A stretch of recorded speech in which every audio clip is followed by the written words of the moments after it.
विशेष में आपका फिर से स्वागत है। हम चर्चा कर रहे थे देवेंद्र फडणवीस जी से। मैं आपको ये पूछना चाहूंगा कि अभी कुछ दिन बाकी है, एक आध हफ्ता शायद इस सदन के कार्यवाही का बाकी है।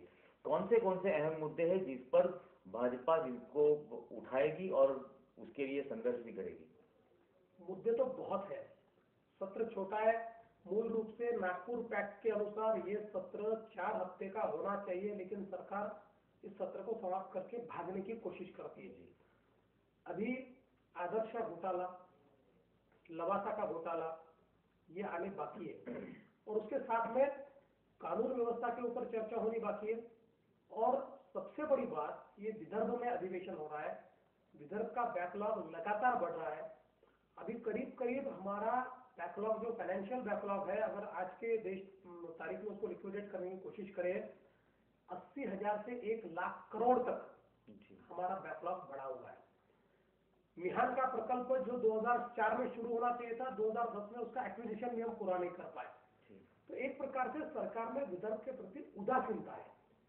विदर्भ के बारे में केवल बात की जाती है। अभी विदर्भ को 10,000 करोड़ का पिछले बार पैकेज दिया गया। अभी इस सदन में हम रखेंगे कि ये पैकेज इन्हें ढकोसला है, ये टोटल आईवॉश है। इस पैकेज में कुछ भी नहीं दिया है, जो है वो चीज भी लेने का प्रयास इस पैकेज के माध्यम से किया है। तो ये एक महत्व की विदर्भ की चर्चा कि जिसमें से विदर्भ के प्रश्नों को हम सदन तक लाए और कम से कम कुछ न कुछ न्याय विदर्भ को मिले। ये सारी चीजें अभी बाकी है। एक ऊर्जा के ऊपर भी चर्चा बाकी है। ऊर्जा के क्षेत्र में हमारा राज्य पिछड़ रहा है, काफी करप्शन भी वहां पर है। ऐसे सारी चीजों के ऊपर चर्चा है, आने वाले दिनों में आएगी। ये आपने अभी जो विदर्भ की बात की थी, तो विदर्भ में ही करीब 85 थर्मल पावर प्लांट का गवर्नमेंट का प्रोजेक्ट है। वो कह रहे हैं कि वो एज पर शेड्यूल्ड एग्जीक्यूट भी किए जाएंगे। खुद अजित पवार जी ने कल ही ये बात कही है, लेकिन विदर्भ के लोगों का ही उसको विरोध है। तो क्या आपका मानना है कि क्यों इसे विरोध हो रहा है? देखिए, प्लानिंग नाम की कोई चीज होती है। एक क्षेत्र में 85 पावर प्लांट विदर्भ को राख बनाने का ये सारा प्लान है। आप देखिए, चंद्रपुर में आप 2300 मेगावाट बिजली तैयार करते हैं। Chandrapur is 3rd polluted city in the country power plant के कारण। आप इधर में 2 चीजें कर रहे हो। क्या कर रहे हो? आप 85 पावर प्लांट ला रहे हो, 55,000 मेगावाट बिजली को आप मान्यता दे रहे हो। आप इमेजिन कीजिए कि हमारा देश का 5 ईयर प्लान का टारगेट, ये जो 11वां 5 ईयर प्लान है, इसका टारगेट 1 लाख करोड़ का, 1 लाख मेगावाट का, और अकेले विदर्भ का टारगेट आप 55,000 मेगावाट का कर रहे हो। तो इससे विदर्भ में खेती समाप्त हो जाएगी। दूसरा, इसमें हमारे यहाँ पर सिंचाई की सुविधाएं सबसे कम है। आज महाराष्ट्र का एवरेज अगर 17% होगा, तो अमरावती रीजन जो है, जहां पर सबसे ज्यादा किसानों ने आत्महत्या की है, यहाँ पर इट इज 6 to 7%। और यहाँ का सिंचाई का पानी या पावर प्लांट को दे रहे हो। तो आप अगर सिंचाई का पानी पावर प्लांट को दोगे, जैसे सोफिया जैसा एक पावर प्लांट 55,000 हेक्टेयर सिंचाई का पानी खत्म कर देगा। 55,000 हेक्टेयर जमीन बंजर हो जाएगी, उसके ऊपर कोई हम किसान फसल नहीं ले पाएगा। मुझे ये लगता है ये विकास है कि विनाश है। हम पावर प्लांट को विरोध नहीं कर रहे, हम इस प्रकार की मूर्खतापूर्ण प्लानिंग को विरोध कर रहे हैं। आज दुनिया ने डिस्ट्रीब्यूटेड जनरेशन का तत्व स्वीकारा है, क्योंकि नेचर के अंदर जो आप डेंट करते हो, उस डेंट को खत्म करने की नेचर की एक अपनी कैपेसिटी है। अगर आप एक टाके के अंदर होली का रंग डाले, तो वो जो रंग है वो टाके में घुलेगा तो गाढ़ा रहेगा। वो आप कुएं में डालोगे तो थोड़ा कम गाढ़ा होगा। आप अगर नदी में या समंदर में डालोगे तो उसका इफेक्ट नहीं होगा। यही नेचर कहता है कि आप जिस समय प्रदूषण करते हो, उस समय प्रदूषण की को सहने की क्षमता नेचर की जो है, उस क्षमता का विचार करते हुए एक तरफ से प्रदूषण कम करने की कोशिश करो और उसको सहन करने की दृष्टि से आप उपाय योजना करो, तो नेचर उसको सहन करेगा। लेकिन अगर आप नेचर की सहन शक्ति के बाहर एक ही जगह अगर कॉन्सेंट्रेशन करोगे, आज आपका जो जंगल है, पूरे महाराष्ट्र का जंगल का रेशियो विदर्भ में है, और अगर ये रेशियो आप खत्म कर दोगे, इन जंगलों को आप खत्म कर दोगे, केवल विदर्भ नहीं मरेगा, तो विदर्भ तो खत्म ही हो जाएगा, महाराष्ट्र भी मरेगा। आप एक तरफ एनवायरमेंट की बात करते हो, मेरा सवाल है कि कौन से एनवायरमेंटल नॉर्म्स में ये बैठता है, कौन से एनवायरमेंटल नॉर्म्स में आप इसको बैठा सकते हो। दूसरा मेरा सवाल ये है, आपकी रिक्वायरमेंट कितनी है। आज 4000 मेगावाट का आपका शॉर्टफॉल है, अगले 10 साल की रिक्वायरमेंट और 10,000 मेगावाट की करिए, और आप अकेले यहाँ पर 55,000 मेगावाट बिजली तैयार कर रहे हो, आप देश को भी पाओगे। आज आपके डिस्ट्रीब्यूशन के कॉरिडोर तैयार है क्या। आज जो आप 1000 मेगावाट की बिजली अगर और ज्यादा की विदर्भ में तैयार हो जाए तो उसको ले जाने के लिए कॉरिडोर भी नहीं है हमारे पास।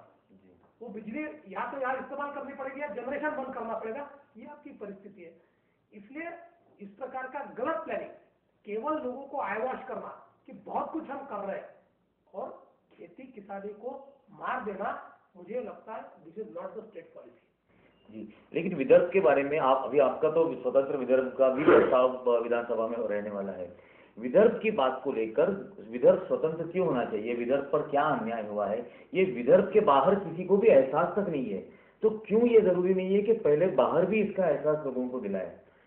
साधारणतः ये प्रयास हमारा होता है कि हम मीडिया के माध्यम से वृत्तपत्र में लेख लिखकर बाहर के लोगों को भी ये बताए, पर आपकी बात ये सही है, विदर्भ के बारे में जो वस्तुस्थिति है ये बाहर बताने में हम लोग असफल रहे हैं। और बाहर में लोगों को ये लगता है कि विदर्भ को अलग करने की मांग ये पॉलिटिकल मांग है, इससे विदर्भ को फायदा नहीं होगा। और दूसरा एक संभ्रम विदर्भ के बाहर के लोगों को ऐसा है कि विदर्भ उनके भरोसे जी रहा है। जी, मैं महाराष्ट्र की क्षमा मांगकर ये कहता हूँ, विदर्भ पैरासाइट नहीं है।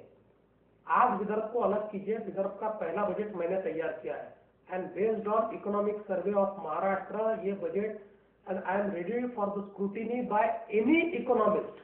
मैं किसी भी इकोनॉमिस्ट से उसकी स्क्रूटिनी के लिए तैयार हूँ। 26,000 करोड़ का हमारा बजट है। आप कितना पैसा देते हो हमको विदर्भ में, और 26,000 करोड़ के इस बजट में हमारी जो बोरिंग कैपेसिटी है वो अगेन 1 लाख करोड़ रुपए की नई बोरिंग कैपेसिटी है। विदर्भ का बैकलॉग में एक सीधा सवाल पूछता हूँ, आपका इरिगेशन का आज का हमारा बैकलॉग जो है इसके लिए 80,000 करोड़ रुपए चाहिए। महाराष्ट्र का इरिगेशन का बजट है 6,000 8,000 करोड़ का, उसमें से 2-3 हजार करोड़ आप हमको देते हो। कैसे आप हमारा बैकलॉग पूरा कर पाओगे, आप कर ही नहीं सकते।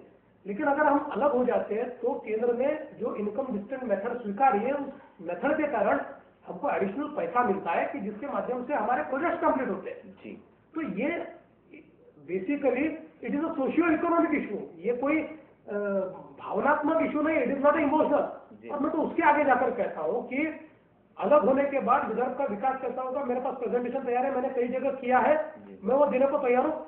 महाराष्ट्र में रहकर कोई भी पार्टी, कोई भी व्यक्ति इफ यू कन्विंस मी कि 1 लाख करोड़ का आपका बैकलॉग ये स्रोत से पैसे आएंगे, इस प्रकार से इतने सालों में हम उसको पूरा कर पाएंगे, ऐसा अगर कोई स्पेसिफिकली दे, मैं विदर्भ की मांग छोड़ दूंगा। लेकिन इट इज नॉट पॉसिबल, ये नहीं हो रहा है। और इसलिए ये मांग, ये विदर्भ के लोगों के हित की मांग है। और मैं तो ये कहता हूं कि मराठी आदमी की 2 राज्य अगर हुए, आज 8 हिंदी राज्य है, पूरे देश पर उनका बोलबाला है। जी, देश का सारा पैसा उनकी तरफ जाता है। मुंबई में आप 65% पैसा जनरेट करते हो, महाराष्ट्र को वापस नहीं आता, वो छोटे राज्यों को चला जाता है। जिस समय आप विदर्भ को अलग करोगे, इस मुंबई के पैसे से महाराष्ट्र का शेयर तो उतना ही रहेगा, पर एडिशनल शेयर ये विदर्भ को मिलेगा, तो मराठी आदमी का पैसा मराठी आदमी के हित में जाएगा। मुझे ऐसा लगता है विदर्भ को अलग न करना, कुछ मराठी आदमियों ने, बचे हुए मराठी आदमियों के ऊपर किया हुआ ये अन्याय है। कुछ मराठी आदमियों ने मराठी के नाम पर मराठी आदमियों को खत्म करने का ये प्लान है। मुझे ऐसा लगता है कि इसका पुनर्विचार होना चाहिए। इसके बारे में जो बाकी आपका मित्र पक्ष है शिवसेना, उनका तो बिल्कुल विरोध है विदर्भ अलग होने के लिए। महाराष्ट्र नवनिर्माण सेना का ये कहना है कि प्लेबिसाइट लिया जाए, एक रेफरेंडम लिया जाए, लोगों के बीच में सार्वमत लेकर बात इसकी करें। लेकिन सार्वमत भी अगर लेना है तो क्या विदर्भ में वो सार्वमत तैयार किया गया है, विदर्भ की मांग है? मुझे ऐसा लगता है कि विदर्भ ने कई बार प्रूव किया है।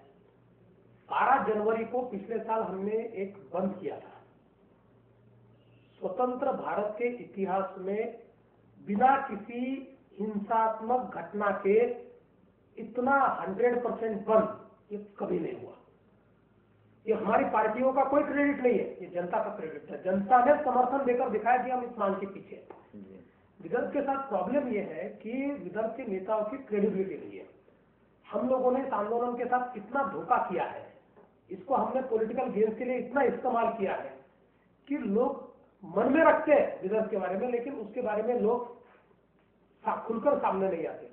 लेकिन जिस समय हमने आग्रह किया, लोगों को कहा, लोगों ने दिखा दिया।